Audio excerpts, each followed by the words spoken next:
Hello everyone, you are welcome to NM Creative Learning channel. In this video, we are doing NCERT solutions of chapter 3rd of the book Curiosity, Mindful Eating, a Path to a Healthy Body. We will discuss all the question answers in this video. First of all, this is question number 1. Pick the odd one out and give reasons. यहाँ कुछ ये नाम लिखे हैं, इनमें से आपको odd जो इनसे सबसे अलग है, डिफरेंट है, उसको फाइंड आउट करना है और साथ में रीजन भी देना है। जवार, बाजरा, रागी और चना। इसमें chana is the odd one out because it is a pulse, क्योंकि ये पल्स है, दाल है, दालों को लेग्यूम कहते हैं। While jowar, bajra and ragi are millets, क्योंकि ये सब मिलेट्स हैं जिन्हें सीरियल्स कहते हैं। Now second is kidney beans, green gram, soybean और राइस। इसमें कौन सा ओड है? इसमें rice is the odd one out because it is a cereal, क्योंकि राइस सीरियल होता है, अनाज होता है। While kidney beans, green gram and soybean are all pulses, ये सब पल्सिस हैं, यानी कि लेग्यूम्स हैं। Now question number second, discuss traditional versus modern culinary practices in India. culinary का मतलब होता है कुकिंग। इंडिया में जो ट्रेडिशनल यानी कि जो पुराने समय से चले आ रहे हैं और जो मॉडर्न कुकिंग के तरीके हैं उनको डिस्कस करिए। Traditional culinary practice in India involve use of local and fresh ingredients. इसमें जो किसी उस पर्टिकुलर एरिया में, लोकल एरिया में जो चीज़ें उगाई जाती हैं, इंग्रेडिएंट्स होते हैं, उन्हीं का यूज़ किया जाता है और फ्रेश यूज़ किया जाता है। स्लो कुकिंग मेथड्स ऑन चूल्हा, और चूल्हे पर जो कि मिट्टी का स्टोव होता है उस पर स्लो कुकिंग की जाती है। जो मेथड है वो स्लो होता है, उसमें देर में खाना बनता है। हैंडमेड यूटेंसिल्स, हाथ के बने हुए बर्तन होते हैं, जैसे mortar, stone grinder and Peshal, यानी कि जिसे कहा जाता है मूसल, ओखली, उनका यूज किया जाता है। मॉडर्न culinary प्रैक्टिसेस, जो मॉडर्न कुकिंग के मेथड हैं वो है use of processed and packaged food. आजकल जो पैकेट में फूड आते हैं प्रोसेस्ड होते हैं, यानी कि वो खराब ना हो, उनकी प्रोसेसिंग की जाती है पहले, उनका यूज किया जाता है। फास्ट कुकिंग मेथड्स होते हैं लाइक प्रेशर कुकर, आजकल हर घर में प्रेशर कुकर होता है। मॉडर्न गैस स्टोव्स होते हैं जिन पे खाना जल्दी बनता है। इलेक्ट्रिक अप्लायंसेस होते हैं जैसे कि ब्लेंडर्स है, माइक्रोवेव्स है। पहले तो ब्लेंडर्स के बजाय सिलबट्टे पे ट्रेडिशनल मेथड में ग्राइंड किया जाता था। अब ये ब्लेंडर्स आते हैं, माइक्रोवेव्स आते हैं, मिक्सी आती हैं, तो इन सब का यूज़ किया जाता है। While modern practices are more convenient, जो मॉडर्न प्रैक्टिसेस हैं वो ज़्यादा सुविधाजनक है, ईजी हैं। Traditional practices often retain more nutrients, लेकिन ये फैक्ट है कि जो ट्रेडिशनल मेथड है कुकिंग का उसमें न्यूट्रिएंट्स नहीं खराब होते हैं, न्यूट्रिएंट्स बने रहते हैं खाने में और फ्लेवर भी बना रहता है। The changes are due to different factors, ये चेंजेस बहुत सारे फैक्टर की वजह से होते हैं, सच एज टेक्नोलॉजिकल डेवलपमेंट, के जो न्यू न्यू टेक्नोलॉजी आ गई है उसका यूज़ होता है तो ट्रेडिशनल मेथड को लोग छोड़ रहे हैं। इम्प्रूव ट्रांसपोर्टेशन, ट्रांसपोर्टेशन की सुविधा है, चीज़ें एक जगह से दूसरी जगह चली जाती हैं। कोई चीज़ जम्मू कश्मीर में पैदा होती है तो वो उत्तराखंड में बड़े आराम से आ सकती है। तो इसीलिए भी आज लोकल चीज़ों का नहीं, जो आपके दूर दराज के इलाकों में चीज़ें पैदा होती हैं, बनती हैं, वो सब आपको मिल सकती हैं। Availability of A variety of ingredients, बहुत सारे इंग्रेडिएंट्स अवेलेबल हैं। टाइम कंस्ट्रेंट्स, और दूसरे लाइफ स्टाइल चेंज हो गया है, क्योंकि आज both of the parents are working, मम्मी पापा दोनों वर्क करते हैं, तो सारा काम जल्दी से फिनिश करना होता है जो कुकिंग का काम है मदर्स को, तो इसलिए वो फास्ट मेथड को अडॉप्ट करते हैं। लाइफ स्टाइल चेंज हो गया है। नाउ अ टीचर सेज, एक टीचर कहती है दैट गुड फूड में एक्ट एज ए मेडिसिन, कि जो अच्छा खाना होता है वो दवा का काम करता है। Ravi is curious about this statement. Ravi इस स्टेटमेंट के बारे में बड़ी ज़्यादा जानने की इच्छा रखता है and has some questions for his teacher, और उसे टीचर से कुछ क्वेश्चन भी पूछने हैं। List at least 2 question that he can ask. आप 2 क्वेश्चन बताइए जो वो पूछ सकता है। Two possible questions Ravi could ask his teacher are, what are some examples of food that can act as a medicine? पहली बात तो ये कि वो फूड पूछेगा कि भाई वो कौन से फूड है जो मेडिसिन का काम कर सकते हैं। अगर आप कहें कि पेस्ट्री आपकी दवा का काम करेगी, नहीं, पता होना चाहिए ये। How do these foods help in preventing और क्योरिंग डिजीज, और दूसरा ये कि ये फूड कैसे बीमारियों को क्योर करते हैं, उनकी रोकथाम करते हैं, ये भी वो जानना चाहेगा। Not all delicious foods are necessarily healthy. जितने भी सारे टेस्टी फूड होते हैं जरूरी नहीं वो हेल्दी भी हों। Why not all nutritious foods are always enjoyable. और जो जितने भी न्यूट्रिशियस फूड हैं, हेल्दी फूड हैं, जरूरी नहीं वो एंजॉयबल हो, आप उनका आनंद ले सकें। Share your thoughts along with a few examples. अब आपको कुछ एग्जाम्पल्स देके ये बात बतानी है। Delicious food like pizza, burgers and ice creams are often high in fats. इन सारी चीज़ों में फैट ज़्यादा होता है, शुगर ज़्यादा होती है, कैलोरी ज़्यादा होती हैं, बट लो इन न्यूट्रिएंट्स। लेकिन न्यूट्रिएंट्स की कमी होती है इनमें। They are not always healthy, ये हेल्दी नहीं होते हैं।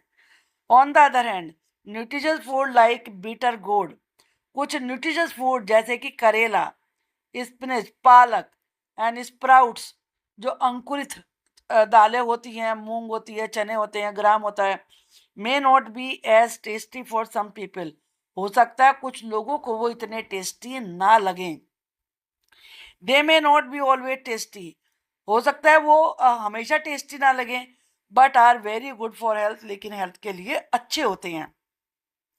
It is important to find a balance and make healthy foods, इसलिए एक बैलेंस बना के रखना जरूरी है और फूड, हेल्दी फूड को ज़्यादा अपीलिंग, अपीलिंग का मतलब ज़्यादा अच्छे लगने वाला बनाना जरूरी है।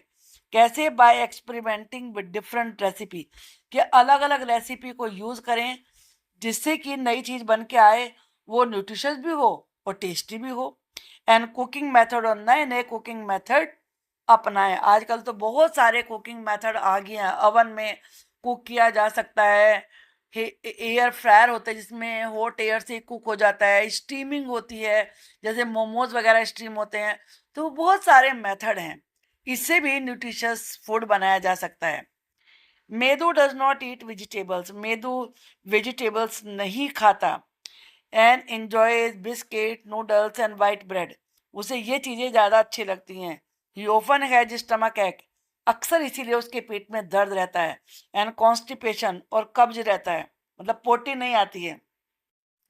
वो changes should he make in his diet, उसे अपनी डाइट में क्या चेंज करना चाहिए to get rid of these problems, इन प्रॉब्लम से छुटकारा पाने के लिए।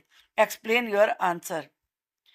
Medu should include more fruits, Medu को ज़्यादा फ्रूट्स, ज़्यादा वेजिटेबल्स, होल ग्रेन्स यानी कि जो साबुत दालें होती हैं, अनाज होते हैं, जैसे मूंग है, ग्राम चना है और राजमा है, वो अपनी डाइट में इंक्लूड करने चाहिए। These foods are rich in fibre, इन फूड में फाइबर ज़्यादा होता है। फाइबर से मतलब होता है रेशे ज़्यादा होते हैं। विच हेल्प इन डाइजेशन, जो कि डाइजेशन में यानी कि खाने के पाचन में बड़े हेल्पफुल होते हैं। एंड प्रिवेंट्स कॉन्स्टिपेशन, और उससे कॉन्स्टिपेशन भी नहीं होता है। He should also reduce his intake of process foods, जो प्रोसेस फूड आते हैं, पैकेट में आते हैं, उनको बंद करना चाहिए। रिड्यूस का मतलब कम करना चाहिए, इनटेक का मतलब उन्हें यूज खाना, जैसे बिस्किट्स है, नूडल्स है और वाइट ब्रेड है, as they are low in fibre, क्योंकि इन चीजों में फाइबर की कमी होती है। एंड न्यूट्रिएंट्स, और न्यूट्रिएंट्स की भी कमी होती है, लो होते हैं न्यूट्रिएंट्स में। Drinking enough water through out the day, पूरे दिन भर में बहुत सारा वाटर ड्रिंक करना, will also help relieve constipation, इससे भी कॉन्स्टिपेशन से छुटकारा पाने में हेल्प मिलती है। Now question number 7, Reshma had trouble seeing things in dim light. Reshma को प्रॉब्लम थी कि उसे डिम लाइट में नहीं दिखता था। The doctor tested her I site. Doctor ने उसकी आई साइट टेस्ट करी and prescribed a particular vitamin supplement, और उसे एक विशेष प्रकार का वाइटामिन सप्लीमेंट दे दिया। सप्लीमेंट से मतलब होता है वो कोई टॉनिक भी हो सकता है, कैप्सूल भी हो सकता है। He also advised her to include a few food items in her diet। और उसने उसे सलाह दी, कुछ ऐसे फूड्स बताए जिन्हें कहा कि वो अपने डाइट में उन्हें इंक्लूड करे। अब यहाँ क्वेश्चन ये है, which deficiency disease is she suffering from. Deficiency कहते हैं कमी, वो किस चीज की कमी की वजह से इस बीमारी से ग्रस्त है। Reshma is suffering from night blindness. जब अंधेरे में नहीं दिखता है तो ये बीमारी कहलाती है night blindness, which resulted in trouble seeing things in dim light, जिसकी वजह से डिम लाइट में चीजें क्लियर नहीं दिखती हैं। अब क्वेश्चन नंबर 2 है, which food component may be lacking in a diet. Lacking का मतलब होता है कमी होना। उसके डाइट में कौन से फूड कॉम्पोनेंट की कमी हो सकती है। उसकी डाइट में विटामिन ए की कमी हो सकती है। Vitamin A may be lacking in Reshma's diet as deficiency of vitamin A causes night blindness, क्योंकि विटामिन ए की कमी से ही नाइट ब्लाइंडनेस की बीमारी डिजीज होती है। Now question number 3, suggest some food items. ऐसे कुछ फूड आइटम्स बताइए that she should include in a diet, जो उसे अपने डाइट में इंक्लूड करने चाहिए टू ओवरकम दिस प्रॉब्लम, इस प्रॉब्लम को दूर करने के लिए। ओवरकम का मतलब होता है दूर करना। एनी 4 बताने हैं, 4 से कम नहीं होने चाहिए। Reshma should include foods rich in vitamin A. उसे अपने डाइट में वो फूड यूज करने चाहिए, शामिल करने चाहिए जिनमें विटामिन ए होता है, जैसे कैरेट्स, ग्रीन लीफी वेजिटेबल्स, यानी कि वो सारी वेजिटेबल्स जिनमें ग्रीन लीफ होता है, जैसे कोरिएंडर है, मिंट है, स्पिनच है, ये सब। Spinach, kale, sweet potato, papaya, mango, milk और eggs in a diet. You are provided the following, आपको ये चीजें दी गई हैं।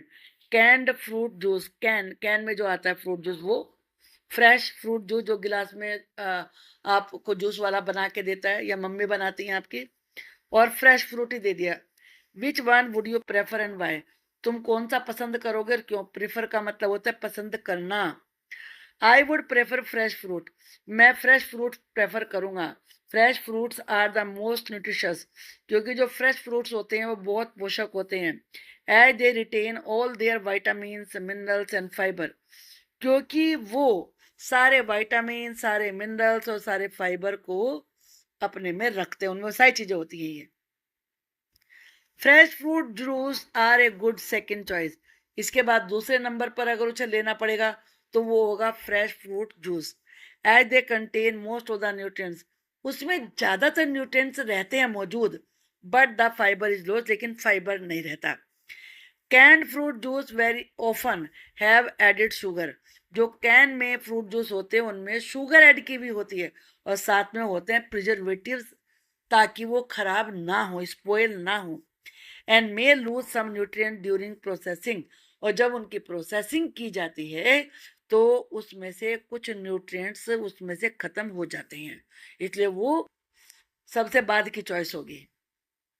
गौरव got a fracture in his leg, Gaurav का लेग में फ्रैक्चर हो गया।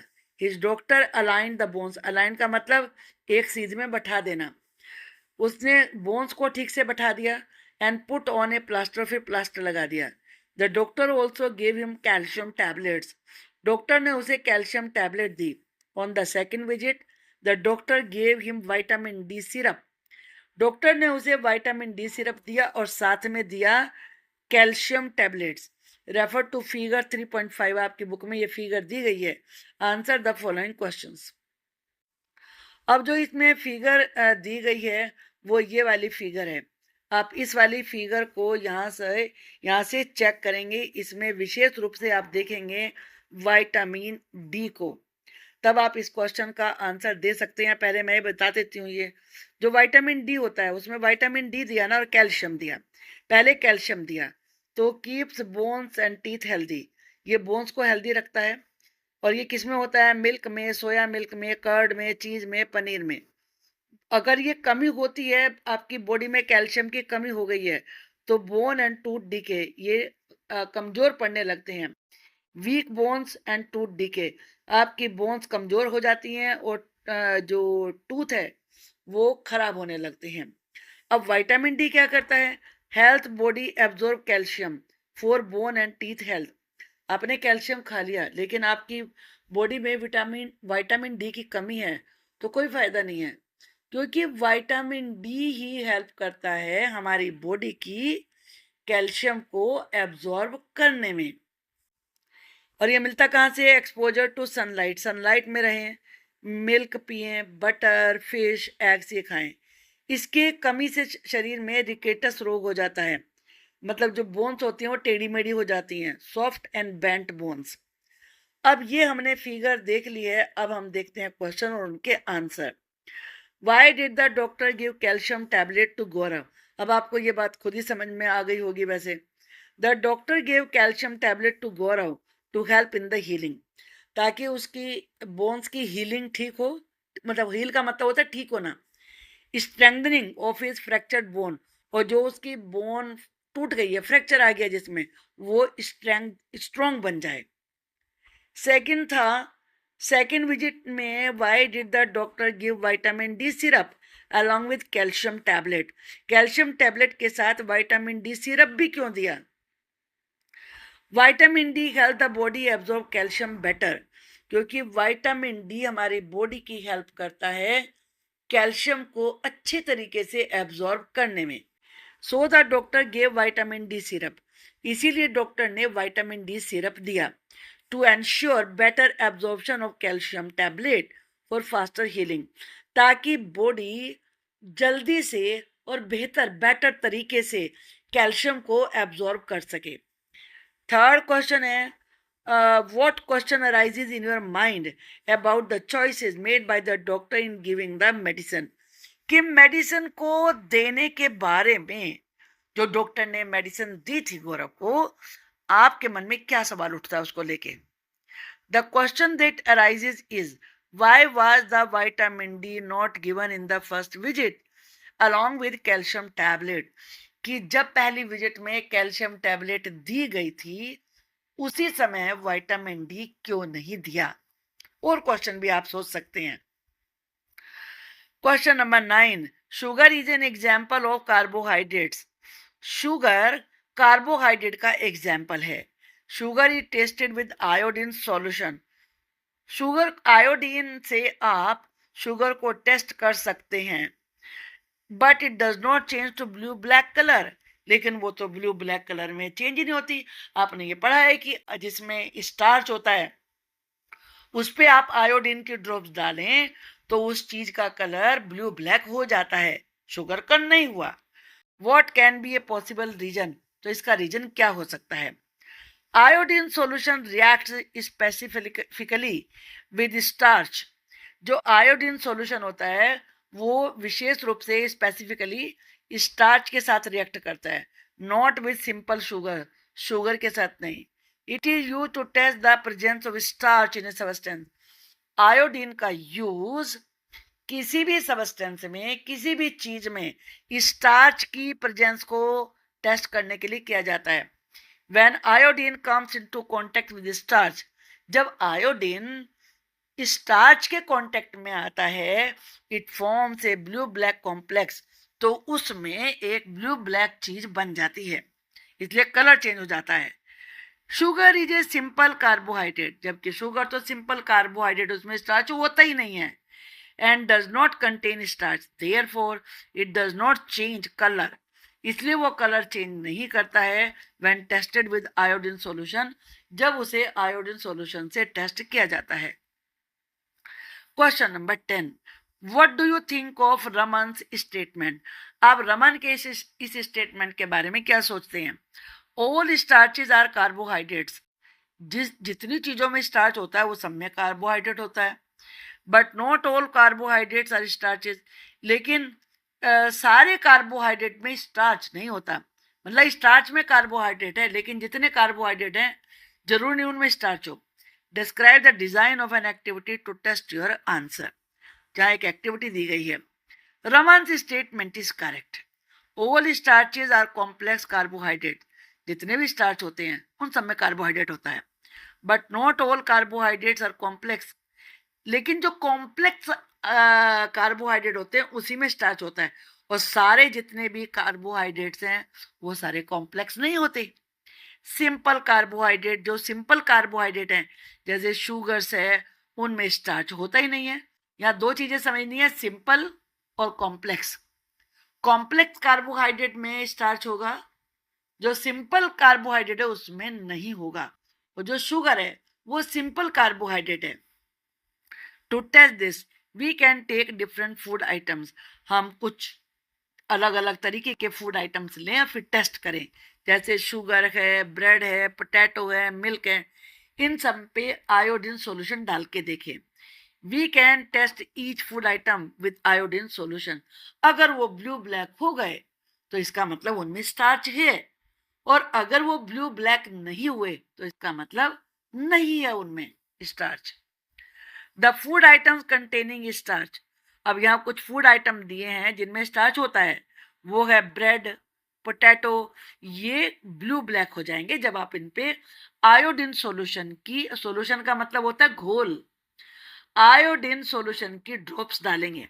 While those containing simple carbohydrate, जबकि जो सिंपल कार्बोहाइड्रेट होते हैं जैसे शुगर है, मिल्क है, उनका कलर चेंज नहीं होगा। Question number 11, while using iodine in the laboratory. जब आप लैब में आयोडीन को यूज करते हैं, a few drops of iodine fell on Misty socks. तो ये लेबोरेटरी में टेस्ट करते समय आयोडीन की कुछ बूंदे मिस्टी के सॉक्स पे गिर गई। And a few fell on a teacher sari, और कुछ टीचर की साड़ी पे गिर गई।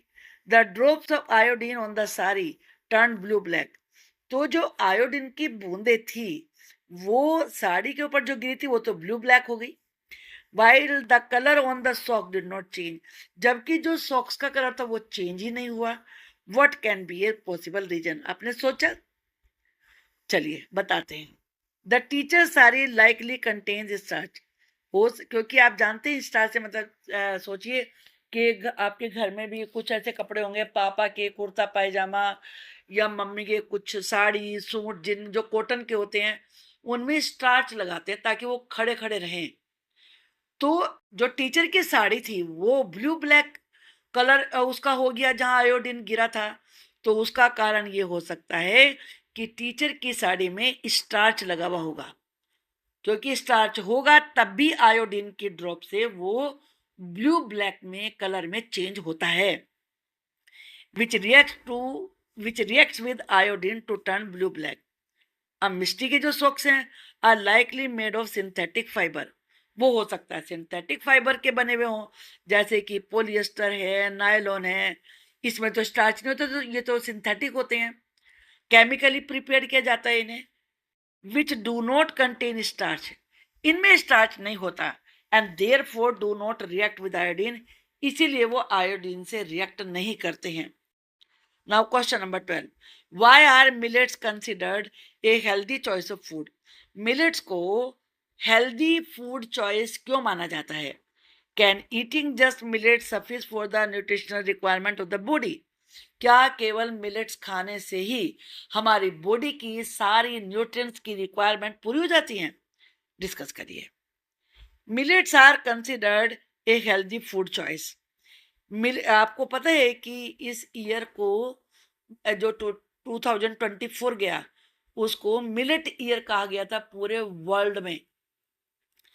तो मिलेट्स हेल्दी फूड चॉइस होते हैं। मिलेट्स क्या होते हैं, आपने पढ़ा है, जो मोटे दाने वाले अनाज होते हैं, जैसे कि ज्वार है, बाजरा है, कॉर्न है, ये सब उसी में आते हैं।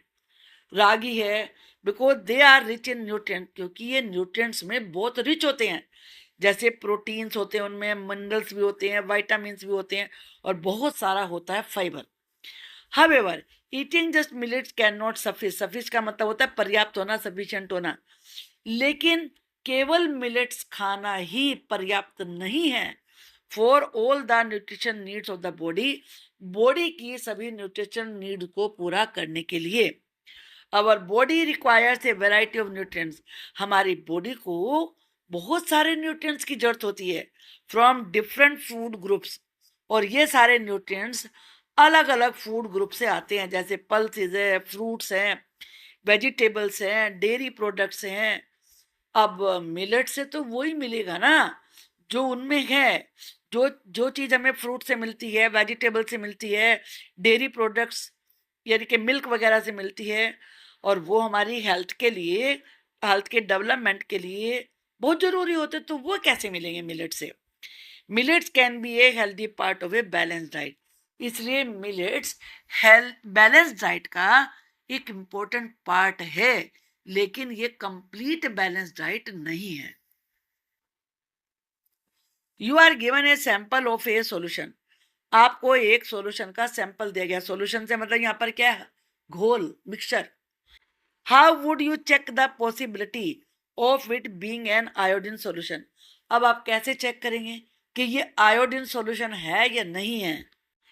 To check if a given solution is an iodine solution, ये चेक करने के लिए कि दिया गया सॉल्यूशन आयोडीन सॉल्यूशन है या नहीं, we can perform a starch test, हम स्टार्च का टेस्ट करेंगे। We can take a food item rich in starch, हम कोई ऐसा फूड आइटम लेंगे जिसमें स्टार्च हो, जैसे ब्रेड हो गई और या पोटैटो हो गया, and add a few drops of the given solution on it, उस पे कुछ उस सॉल्यूशन की कुछ ड्रॉप्स डालेंगे।